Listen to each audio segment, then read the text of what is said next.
여러분 안녕하십니까? 이어서 광주 MBC 뉴스데스크입니다. 광주 군공항을 무안으로 이전하려면 수조 원의 막대한 비용이 필요합니다. 이 비용을 어떻게 마련할 것인가도 해결해야 될 큰 문제인데요. 정부 지원책을 법으로 명시해야 한다는 목소리도 나오고 있습니다. 보도에 김영찬 기자입니다. 광주 군공항을 이전하는 데 드는 비용은 8조 원으로 추정됩니다. 광주시는 종전 부지를 개발한 이익금으로 이전 비용을 마련할 계획입니다. 이른바 기부대항여 방식입니다. 그러나 막대한 비용을 한 번에 마련하기엔 역부족입니다. 정부 지원이 절실하지만 현재 광주 군공항 이전 특별법에는 이전 비용에 대한 정부 책임은 담겨 있지 않습니다. 광주 군공항 이전 특별법에 정부 지원을 담보할 수 있는 명시적 조항이 필요하다는 목소리가 커지고 있는 이유입니다. 정부가 지원한다는 규정이 없다 보니까 광주시 재정 사정 또 민간업자의 손해에 대한 부담 이것 때문에 자신 있게 사업을 추진할 수가 없는 구조입니다. 국가가 의무적으로 지원한다는 국회에서도 법안 개정에 속도를 내고 있습니다. 광주에 앞서 기부대항여 방식으로 군공항 이전을 추진하고도 사업비를 마련하지 못해 수년째 멈춰 있는 대구 경북 사례를 반복해서는 안 된다는 겁니다. 기부대 양여는 육군 부대는 되는데 공군은 20조 이상 들어요. 대구시가 20조 이상을 10년 이상 부담했다가 다 옮겨놓고 이걸 팔아가 가져가라 하는데 어느 회사가 20조를 안 받고 10년 뒤에 하겠습니까? 군공항이 떠난 부지를 어떻게 활용할 것인가도 새로운 과제입니다. 광주시는 미래산업 중심지를 목표로 내세웠지만 구체적인 계획 수립은 아직입니다. 군공항이 떠난 248만 평의 이 광주 종전 부지에는 광주형 실리콘밸리가 조성될 것이 분명합니다. 마침내 본궤도에 오른 군공항 이전 사업, 비용 마련과 종전 부지 개발 사업 확정을 얼마나 신속히 매듭짓느냐에 사업 성패가 달렸습니다. MBC 뉴스 김영창입니다.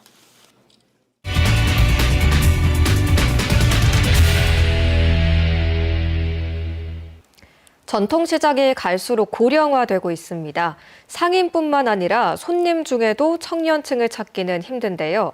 이렇다 보니 10년, 20년 뒤에도 전통시장이 잘 유지될 수 있을지 우려가 큽니다. 한 걸음 더 집중 취재, 김초롱 기자입니다. 커다란 통 안에 조청을 넣고 열을 가합니다. 적정한 온도가 되면 아몬드와 검은깨, 해바라기씨 등 각종 견과류와 쌀을 가득 붓습니다. 이를 틀에 넣고 굳힌 뒤 먹기 좋은 크기로 잘라내면 맛있는 한거가 됩니다. 달달고 맛있더라고요, 지금. 제가 설탕을 안 넣고 조청만. 지난 6월 전통시장에 문을 연 한과집인데 30대 초반 청년이 사장입니다. 항상 그 시장을 가면 나이 드신 분 많잖아요. 근데 좀 생소하고 아니 좀 뭐랄까 이게 젊으신 분이 하니까 창진하다 해야 될까? 청년 상인은 부모님 사업을 도우며 배운 것에 더해 젊은 층을 끌기 위한 다양한 시도를 하고 있습니다. 어떻게 좀 젊은, 좀 나이 어린 친구를 좀 찾을 수 있을까 고민도 많이 하고 실제로 막 이런 좋아할 만한 맛들 같은 것도 좀 조합해서 만들어보고 연습도 하고 그러거든요. 문제는 전통시장 안에서 이런 청년층을 찾아보기가 힘들다는 점입니다. 지난 2023년까지 3년간 전통시장 내 60대 이상 점포 수는 지속적으로 늘었고 상인 평균 연령은 60살에 넘겼습니다. 반면 20대와 30대 청년층은 전체의 5%도 되지 않습니다. 광주 양동시장만 해도 전체 상가 약 970곳 중 청년 상가는 10곳 미만인 것으로 상인회는 추정하고 있습니다. 1%도 안 되는 겁니다. 이에 대한 정부 정책의 중장기적 실효성은 의문입니다. 대표적인 정책은 청년몰입니다. 청년 상인을 위한 공용 공간을 개선하고 공동 마케팅 등을 지원하는 사업입니다. 2016년부터 지난해까지 약 800억 원이 투입됐는데 입점 상가 740여 곳 중 절반 이상이 문을 닫았습니다. 다른 정책들도 효과가 적긴 마찬가지입니다. 인테리어부터 해서 지원, 임대료나 그런 부분을 지원을 많이 해줘서 그때는 한데 그 사업이 끝나면 지원이 없으면 바로 다 나가게 돼 있어요. 이 때문에 경쟁력 있는 청년 창업자를 집중 지원하거나 가업 승계나 점포 승계 등 지원 대상을 확대하는 방안이 제시되기도 했습니다. 상인도 손님도 고령층이 늘어가는 지역 전통시장. 옛 명맥을 잇기 위해서라도 다각적인 정책이 필요한 때입니다. MBC 뉴스 김초롱입니다. 전세 사기 피해가 있었던 아파트에서 대규모 전세 사기 피해가 또 발생했습니다. 이른바 무자본 갭 투자를 한 집주인에게서 임차인 수십 명이 전세 보증금을 돌려받지 못하고 있는 건데요. 같은 수법의 범죄가 같은 아파트에서 반복되면서 청년 피해자만 늘었습니다. 유민호 기자입니다. 2년 전 순천시 조례동 시대아파트에 전셋집을 마련한 20대 남성. 최근 계약 만료를 앞두고 새 집을 알아보던 중 전세 보증금을 못 돌려받을 수 있다는 소식을 들었습니다. 내용을 처음 알게 된 건 이웃 임차인이 아파트 곳곳에 내건 전세 사기 피해 알림 현수막과 전단이었습니다. 그 엘리베이터 전단지 보고 저거 내 임대인이랑 부동산인데 싶어가지고 연락을 해보니까 다른 사람들한테는 이미 문자로 통보를 한 상태여가지고 못 주겠다고, 반환금을 못 주겠다고. 첫 직장에서 모은 목돈과 은행 대출로 마련한 보증금 7,500만 원을 떼일 위기입니다. 어렵게 살다가 열심히 막 취업하고 나서 집을 얻은 건데 2년에서 3년은 좀 아낄 거 아껴서 열심히 모았는데, 이 아파트는 지난 2020년부터 4년 동안 이른바 무자본 갭 투자 방식으로 피해자 173명으로부터 95억 원대 전세 사기 행각을 벌인 일당이 재판에 넘겨지기도 했습니다. 이번에도 유사한 수법으로 임대인 한 명이 최소 30가구 이상 전세 보증금을 돌려주지 못하고 있는 것으로 파악됩니다. 같은 수법, 같은 아파트에서 청년들 피해가 반복되는 만큼 확실한 제도적 지원과 실태 파악이 필요하다는 지적입니다. 수년 전에 발생했던 아파트에서 똑같은 방식으로 똑같이 또 청년층을 대상으로 피해가 좀 발생을 했는데, 이런 부분들은 정치권이나 행정이 좀 나서야 되는 부분인데 피해자분들께서 여전히 본인들이 좀 발벗고 나서고 계시는 상황입니다. 최근 일부 피해 임차인은 순천경찰서에 임대인을 상대로 고소장을 제출했습니다.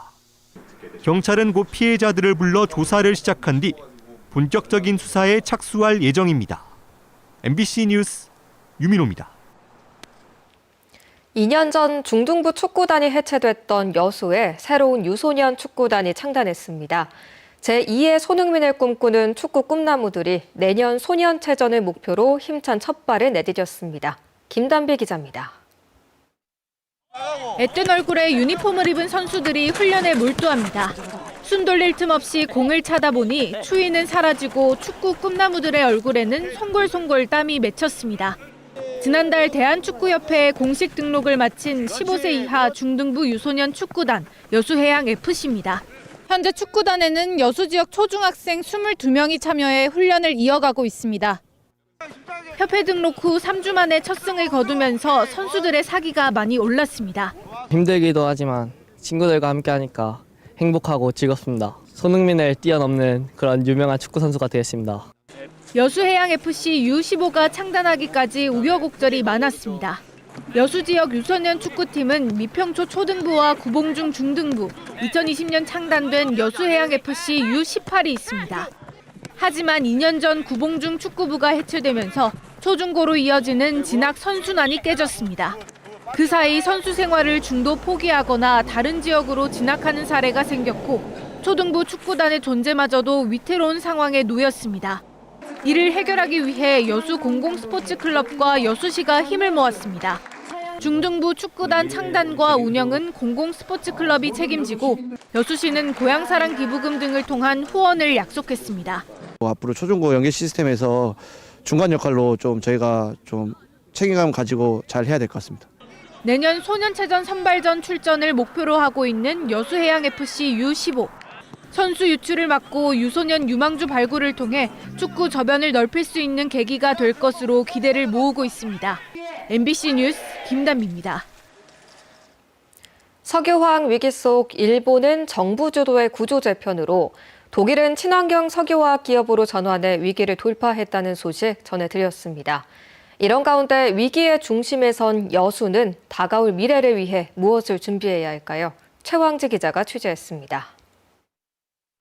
일본은 20여 년 전부터 정부 주도의 석유화학 기업 협의체 링그를 중심으로 위기에 대응하고 있습니다. 독일은 2050 탄소 중립 시대에 대비하기 위해 친환경 저탄소 산업으로 질서 있는 전환을 선택했습니다. 이제 국내 석유화학 업계도 중대한 갈림길에 서 있습니다. Ihre Produkte werden weiter gebraucht. Die stehen am Anfang von vielen Wertschöpfungsketten. Sie müssen effizienter werden, wettbewerbsfähig werden.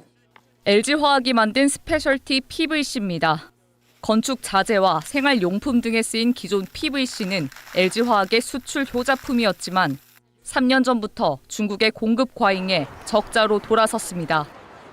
그럼에도 LG화학은 연구 개발비를 꾸준히 늘려 지난해 2조 원을 넘어섰고 세계 시장에서 인정받는 스페셜티 PVC를 만들어냈습니다. 그냥 PVC 내에서만 이렇게 하면은 양이 얼마 안 되겠지만 저희가 그 고가의 소재를 대체한다는 개념으로 지금 접근을 하고 있기 때문에 성장률은 굉장히 커질 수 있을 거라고 판단을 하고 있습니다. 친환경 석유화학을 위한 새로운 도전도 이뤄지고 있습니다. 이 연구소에선 석유화학 공정의 전환점인 촉매를 만드는 작업이 한창입니다. 촉매를 활용하면 석유화학 제품을 만드는 데 나오는 이산화탄소를 쉽게 분리할 수 있어 에너지 재활용은 물론 원료 순환도 가능할 전망입니다. 석유화학은 화학 제품을 만들기 위해서 화석 연료를 쓴단 말이죠. 화석 연료를 CO2로 대체하겠다라고 하는 그런 기술을 개발한다고 보시면 되는 겁니다. 올해 산업부와 고용부의 위기 지역으로 지정된 여수는 앞으로 2년간 정부의 지원을 받게 됩니다. 당장 위기를 넘기기 위한 대책도 물론 중요하지만 반세기 넘게 이어져온 여수 산단이 앞으로도 지속될 수 있도록 중장기 전략을 함께 마련해야 한다는 목소리도 커지고 있습니다. MBC 뉴스 최양수입니다. 경찰의 음주운전 특별단속에도 음주운전자들이 줄줄이 적발됐습니다. 광주경찰은 오늘 오전 3시 25분쯤 술을 마시고 북구 삼각동 도시철도 2호선 공사 현장으로 돌진한 20대 남성을 검거하는가 하면 앞서 0시 30분쯤에는 북구 임동 광주천 난간을 들이받는 사고를 내고도 음주 측정을 거부한 20대를 붙잡았습니다. 경찰은 연말연시 음주운전 근절을 위해 출근 시간은 물론 유흥가와 식당가 등을 중심으로 주 야 심야 시간대 상시 단속을 펼치고 있습니다. 더불어민주당 불법당원 모집과 관련해 광주에서 추가로 징계 대상자가 특정된 것으로 알려졌습니다. 민주당 광주시당은 최근 중앙당이 불법 당원 모집 혐의가 있는 현직 단체장, 광역기초의원과 후보자들에 대한 명단과 징계 수위를 정해 징계를 요청했다고 밝힌 것으로 전해졌습니다.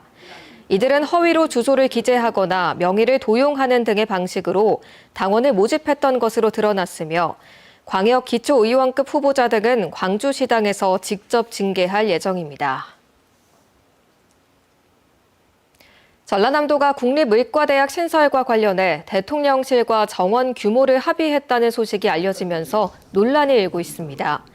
전라남도는 지난 17일 광주에서 김용범 대통령실 정책실장과 순천대, 목포대 총장 등이 만나 전남 국립의대를 2027학년도에 개교하고 정원을 최소 100명 이상 배정하는 내용에 합의했다고 밝혔습니다. 하지만 의대 정원 문제는 의료인력 추계위원회가 논의하고 있는 사안으로 추계위가 전체 의대 정원 규모를 추산하면 보건복지부가 내년 1월 최종 결정하도록 돼 있습니다. 이번 발표를 두고 대한의사협회도 절차와 사회적 합의가 무시됐다며 반발한 것으로 알려졌습니다. 제주항공 여객기 참사 1주기를 앞두고 유가족들이 진상규명을 촉구하고 다른 사회적 재난 피해자들과 연대하기 위해 진실버스를 타고 오늘부터 나흘간 전국 순회에 나섰습니다. 진실버스는 무안국제공항을 출발해 오송 지하차도 참사 현장과 안산의 4.16 세월호 유족들을 만난 뒤 삼풍백화점 참사 위령비와 대구 지하철 화재 참사 현장 등을 차례로 방문할 예정입니다.